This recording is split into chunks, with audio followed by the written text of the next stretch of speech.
All right, all right, all right. All the people in the house, is July 2nd, 2020. This is the Economic Justice Law Review, Weekly Scholarship Digest, back again for another week. Again, the EJLR. We are the repository for scholarship relating to race, economics, and law. We're not publishing original scholarship here. What we do is gathering scholarship relating to race, economics, and law from all around the several hundred law reviews, journals, but even books and other disciplines, and then we're bringing them here, recharacterizing them in terms of what I call racial asymmetric market imperfections and failures, or racially asymmetric market failures and imperfections. You can say it either way. And those racially asymmetric market failures and imperfections are the structure. We're talking about structural racism, are the economic structure of this society that will and does perpetuate the racial wealth gap. So, as we know, again, this emanates from the free market theory, free market fundamentalism, Gary Becker, and those that believe that a free and meritocratic market will eliminate racism. Well, that market requires everyone to be a profit maximizer, everyone that have the capital for perfect competition, that they can enter any market they want or leave any market they don't like, that there is perfect market information, and that there are no transaction costs.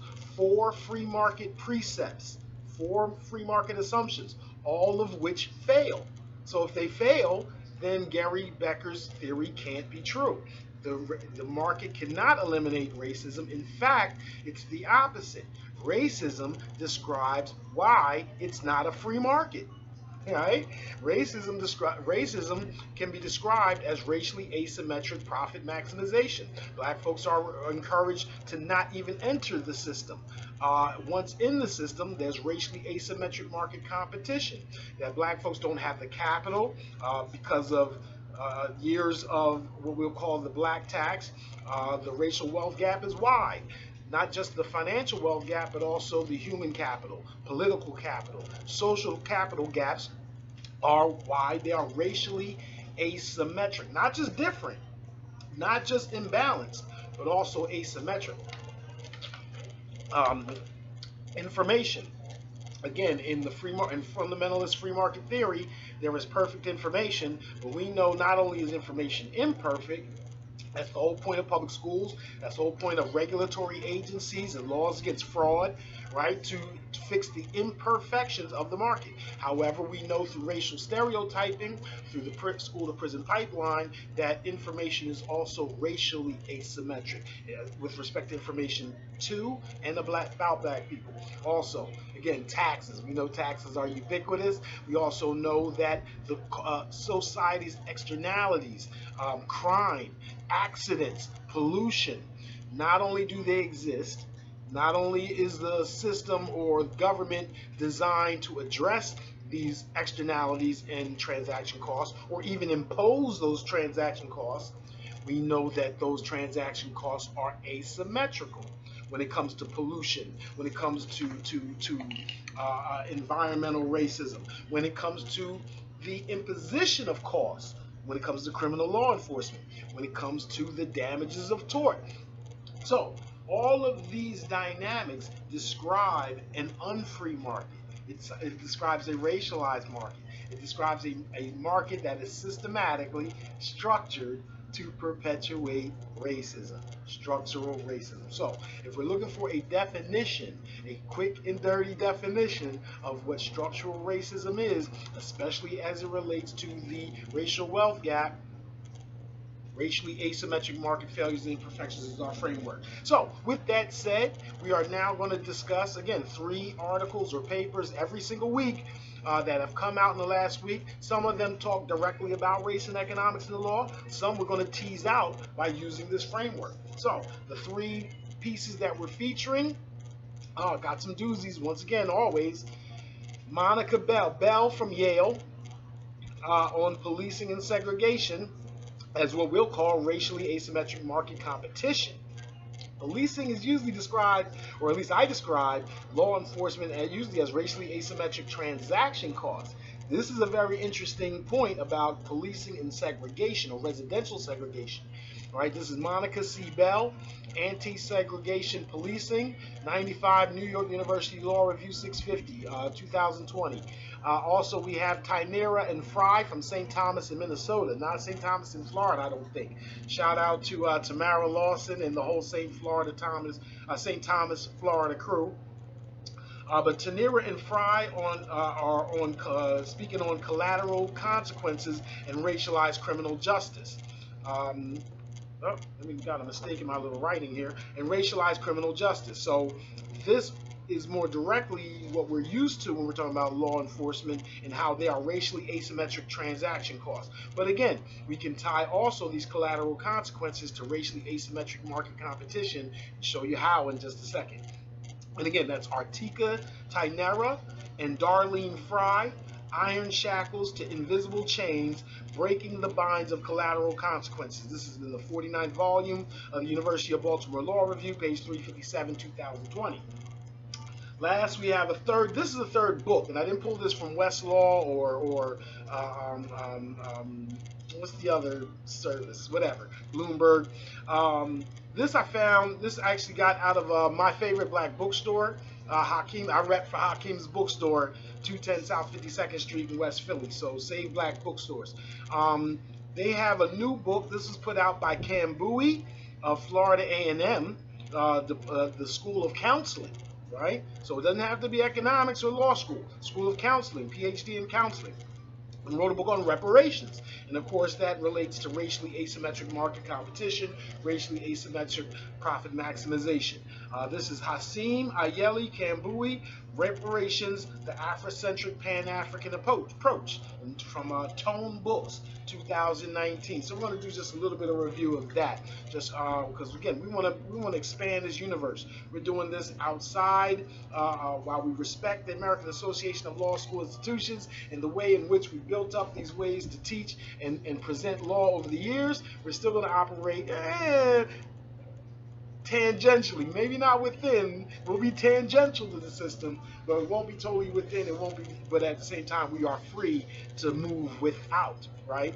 And Kambui's work is one of those instances. I mean, not just law schools. I mean, not just in terms of Afrocentricity. We've reviewed Andre Perry from the Brookings Institute. We've reviewed his work here. Isabel Wilkerson, right? The journalist, the author of The Warmth of Other Suns, Pulitzer Prize winner. She has a new book coming out this August or October called Cast. We reviewed that, or at least featured it. I don't want to say reviewed, we featured it. Right? So we're going to go outside of the law school and law review journal context here and there. But for the most part, that's where we're comfortable, right? Reminding us that last week we did, Sean Gabadon and George Higgins, Shopping While Black, Consumer Racial Profiling in America. Molly P. Matera, The Shaw Claim, The Rise and Fall of Colorblind Jurisprudence. Great one by Cecil J. Hunt, brother over at John Marshall, Feeding the Machine, The Commodification of Black Bodies from Slavery to Mass Incarceration. And that was published in the University of Baltimore Law Review. And I guess they had a symposium issue, because this week's paper, Iron Shackles to Invisible Chains, also comes out in the same volume. So talking about black bodies and commodification. And this week we're talking about collateral consequences. So shout out to University of Baltimore and the wonderful things that you guys are doing. Who's at Baltimore? Audrey McFarland. Shout out to Audrey. Gil Scott Holmes, I know used to be the dean. I think you're out in California now. So, but everybody at University of Baltimore, shout out to you. Again, previous weeks, Cap, Camille Gear Rich, Pauline Kim, Deborah Hellman, Camille Lamar Campbell. We've done so many different people. Benjamin Idelson. We're all over the place. We're just trying to be the repository. At a certain point, we'll actually create a website or an app to more formally categorize these things, so it'll be easier for your research. So instead of tuning in week to week to week, that you'll be able to go to a portal and then basically asymmetrical transaction costs and crime, or whatever. Keyword it, tag it, the whole nine. We'll be working on that. It'll come. We're not. This isn't a fly-by-night thing. Years to come. Oh, we did Sandy Darity, Kirsten Mullen, reparations. What's it called? From Here to Equality, reparations for Black Americans. North Carolina Press. So again, we're going to bring as much scholarship as possible that relates upon, has an effect upon the racial wealth gap as possible, and characterize them in terms of racially asymmetric market imperfections. Ready for these three this week? All right, let's start off with Tynera and Fry, Artika, Tynera, and Darlene Fry. Iron shackles to invisible chains, breaking the bonds of collateral consequences. 49, University of Baltimore Law Review, page 357. That's straight from their article. Mass incarceration has a far-reaching impact when an estimated 70 million, 1 in 3 adults have a criminal record. The impact of mass incarceration is exacerbated due to collateral consequences. Driver's license suspensions, felony disenfranchisement, right? Taking away your right to vote. Collateral consequences can be defined as hidden sanctions which emerge automatically at the onset of a criminal conviction. They are referred to as hidden because they are not formally quantifiable in a sentence or imposed penalty. Due to the disproportionate rate in which African Americans are incarcerated, collateral consequences have a profound impact by limiting access to jobs, professional licensure, and redistricting access to the ladder of economic mobility. So this person has, Professors Tynera and Fry have directly tied, again, criminal justice to its economic impact and the exacerbation of the racial wealth gap. They don't even need me. But if we're going to tie it into a framework so we can coalesce them all together, yes, economically speaking, law enforcement penalties typically represent the cost of engaging in an illicit activity. So therefore, it is a transaction cost. Thus, collateral criminal justice consequences, especially of that hidden type, disparately applied to black offenders, represents asymmetrically distributed transaction costs. I feel like the framework is tight, but it doesn't make it any less hard to say quickly. Don't let that deter you, I hope. For marketing purposes, I don't know. To the extent such collateral consequences like driver's license suspensions and professional license ineligibility are included in such transaction costs, they also exacerbate racially asymmetric market competition. Also, I guess if we're going to deal with voter disenfranchisement, that the political arena is where society's transaction costs and externalities are set. So we can place it there. We can also, under the rubric of public choice theory, we can put the market of goods and services aside, present the marketplace of law and regulation as its own distinct market, and there a felony disenfranchisement of the right to vote is even more clearer as a transaction cost. It is more clearer as a degradation of equal or fair competition, or perfect competition, that it is racially asymmetric. All right, so that's Tynera and Fry on collateral consequences and racialized criminal justice.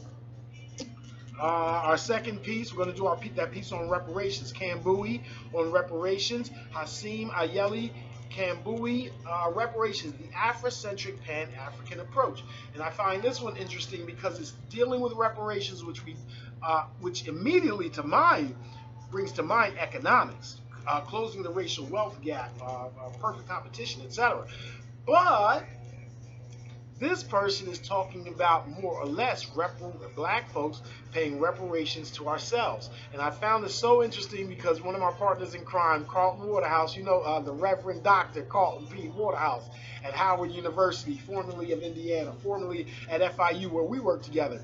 I remember when I first met this brother, and he said, yes, he is a reparations scholar, and he said, not only is he for reparations for not just slavery and Jim Crow, which I said, he said, I'm also for black folks paying reparations to ourselves. Whoa, that blew me away. So shout out to Carlton Waterhouse and Kichi Taifa, Kevin Brown, all those that have worked on reparations. And this paper is this book, full-length book published by Tone Books, talks about it from a mental approach. Our mental, and this is a piece from the book itself. Our mental and religious reparations must begin at home. Reparatory justice is in the behavior change model known as the Afrocentric Pan-African Health Behavioral Educational Model, the APA-HBEM, the APABEM. I don't know. We got to find ways to package our stuff a little bit. I mean, I got constructs, I got acronyms, but they maybe we need to be better salesmen to get them across. We know how maybe that not ought to be necessary, but it is. All right, the APA-HBEM comprises of 10 components for our benefit, which are descriptive and suggest a strategy to change behaviors, right? So ordinarily, and this is my description of it, this is my characteristic of it in economic terms, in terms of the structure of an otherwise or idyllic free and fair marketplace.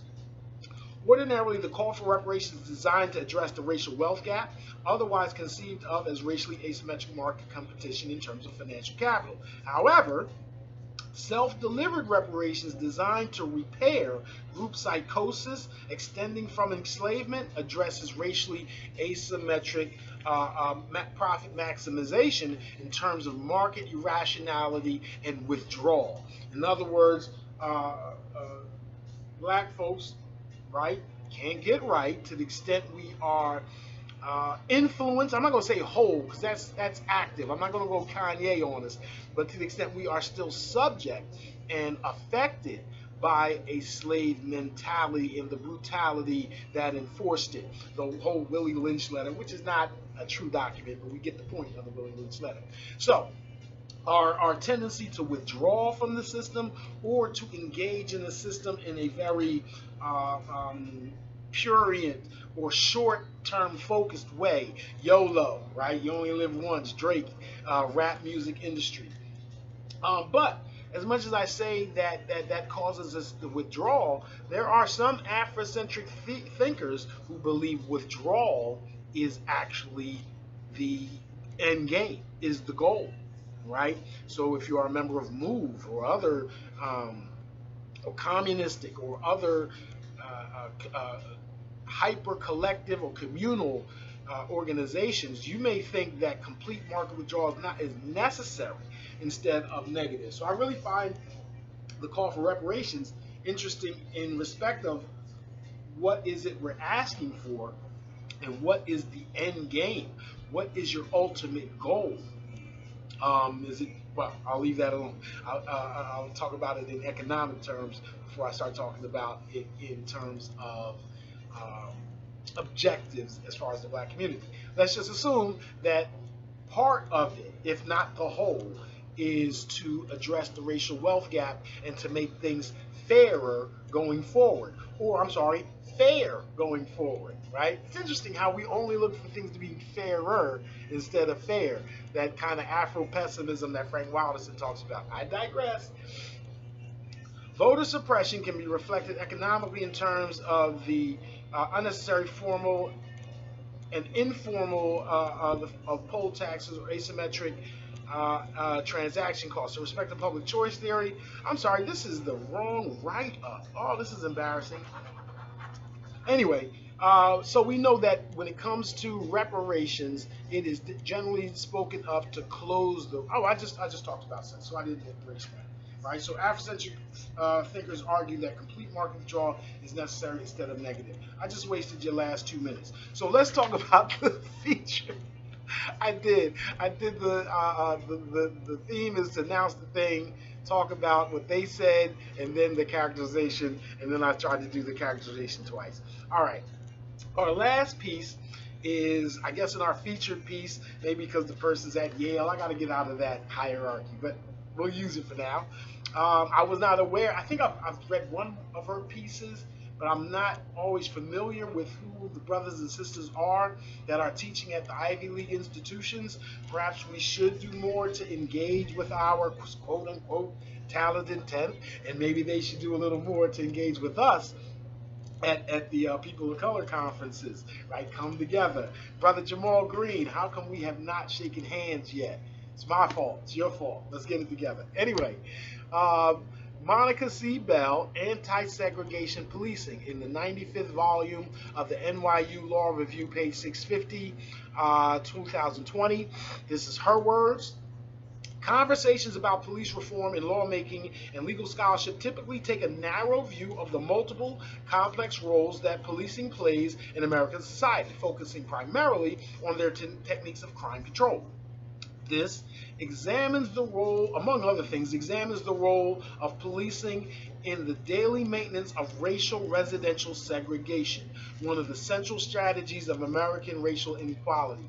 This paper seems like it's a 2020 re-examination of what in the 60s and 70s were called sundown towns, right? Remember that? Remember the concept of sundown towns? I'm sorry. Unlike previous work that touched on these issues, this article argues that police reformers and police leaders should adopt an anti-segregation approach to policing. It also offers frameworks and policy prescriptions that flow from anti-segregation ethic and police governance. It identifies and illustrates 6 mechanisms through which American policing perpetuates residential segregation, drawing from sociological research, including qualitative narratives in Dallas County, Texas, Cuyahoga County, Ohio, and Baltimore, Maryland. Shout out to my daughter, Lauren Johnson, holding it down in Dallas County with the Dallas Independent School District. Woo! All right, the stories I hear. But also I hear some good stuff. So everybody keep doing what those doing good, keep doing good. Finally, this article engages a fundamental question central to police transformation movements today. Is meaningful police reform, including anti-segregation policing, possible in a society that is structured through race? And I'm so very glad that Monica Bell seems to put forward a theory that is challenged by the interest convergence insistence of Derek Bell. Now, I have no idea whether there's any relationship or not, Monica C. Bell to Derek Bell, but at least this paper does draw that in the very last sentence.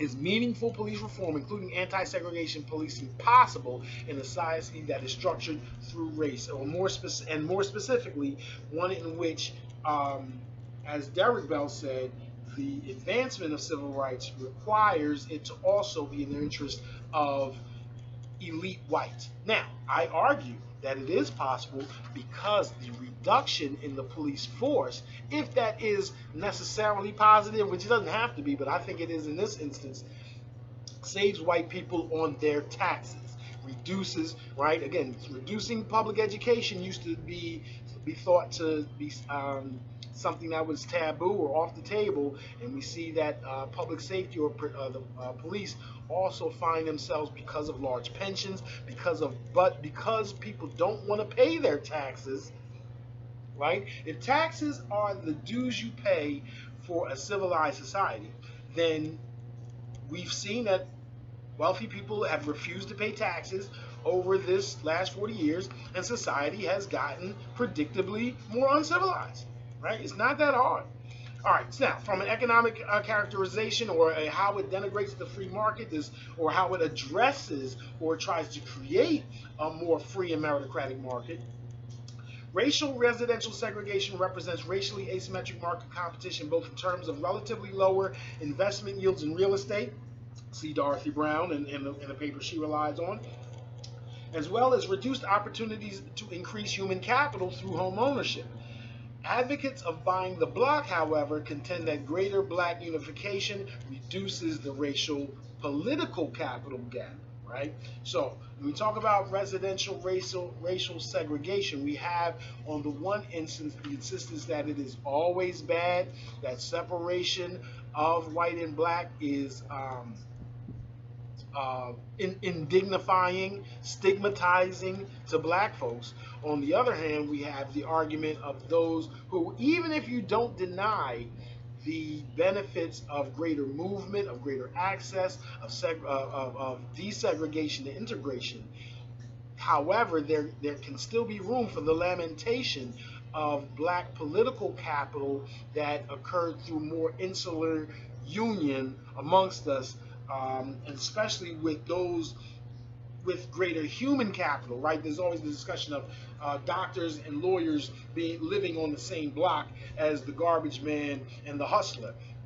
And so this distinction or this division between blacks with good jobs or high human capital and those that have been denied those opportunities are exacerbated by residential integration. Interesting. Again, it's multi-dynamic, and as scholars, we should be able to talk about this without the vitriol that you would see on Facebook, and acknowledge the costs and the benefits, or the benefits and the costs. So those are our 3 papers for this week.